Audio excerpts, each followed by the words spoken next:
Hi, I'm Jeff. This is Tropical Plants at 53 degrees north. So we're going to have a look at this little dendrobium here. It's a new one for me, or this particular hybrid is anyway. Those of you who are well into their orchids will know that this is a Dendrobium Cuthbertsonii I. Now, I actually had a Dendrobium Cuthbertsonii I over a year ago, and unfortunately it is no more. It didn't last. And looking at the care needs of this little dendrobium, you would think I had the perfect conditions, because Masdevallias grow really well for me. At least the two that I've got do. I know there are various ones, but the two that I've got seem to be quite happy in this cool side of the greenhouse, because obviously they're cool growers, and so are Dendrobium Cuthbertsonii I. So the one I had was the species, just plain old Dendrobium Cuthbertsonii I, whereas this one is a hybrid. And I've gone for a hybrid because usually hybrids are a little bit easier to cope with. I think generally what happens is that one of the traits between the two, whatever's being crossed anyway, one of the traits or some of the traits from one of the parents or both of the parents, we're trying to get to a point that they are combined and the best features are brought out in the cross, and that's what hopefully we've got here.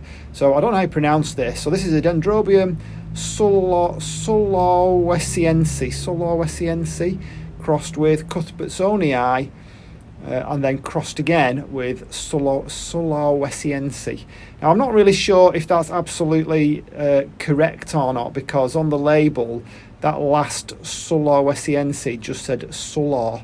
Now, whether that's just because they couldn't fit it on, or whether that's something else completely different, I have absolutely no idea. As I say, this is only my second Dendrobium Cuthbertsonii I.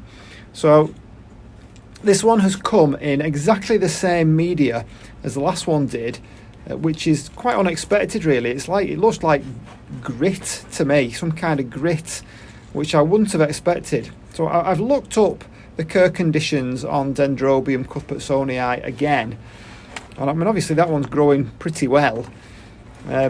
So what it says about them is that it's a cool grower. They grow up at altitude. And they can grow epiphytically, or they can grow on rocks, so they can be lithophytic. And what else did we find out? In forests or wide open spaces. So they can get quite a bit of sun, but I don't believe it's quite a strong sun. They like lots of humidity, above 80%. Well, they're going to get that here for most of the year anyway. They like lots of air movement. Again, we're going to get that here. I've got it in the cool side. So that should work out pretty well. They like to stay moist, like Masdevallias. It's the temperature. I mean, I don't know why I lost the other one, and I'm wondering whether it was something to do with the amplitude between the temperatures, because the last bit of information I read said that during the day, temperatures 22 to 25 degrees Celsius, during the night 10 to 12 degrees Celsius. Well, I can give them that throughout the summer months, and maybe even summer, spring, summer, autumn, but I can't give them that during the winter. During the winter, it's 12 degrees in here. It's less than that outside, a lot less, so it's not going to drop, or it's not going to get any higher. Occasionally, we might get like a warm wind where the Gulf Stream changes direction and comes from lower down and kind of brings it up through the UK. If that happens, then we get warmer winds. If it starts to move up and brings it down from the north, then we get cooler winds, which it is at the moment, and it has been for most of late summer and autumn so far. So during the day, it's below 12 degrees Celsius, so in here it's 12, which means that it's not getting that differential. Now, that might be the difference, and when I've been looking at other dendrobiums that I can grow, as soon as it said that they need that differential, that's been an issue for me. Now, that doesn't necessarily mean that I can't grow it, because various plants, as we all know, as growers know, that some plants are more susceptible to those slight changes than others. It may be that this is one of those plants. Like I say, gone for a hybrid, so I'm hoping that this will be better for me. I did see another grower in the UK, can't remember, I think it was Lynn, I think it was, who seemed to have no problem growing Dendrobium Cuthbertsonii I whatsoever. And they are a good little plant, aren't they? I do like them, and it would be nice to have more of them in here if I can get them to survive. The media, again, information that I read said that they prefer something like sphagnum moss.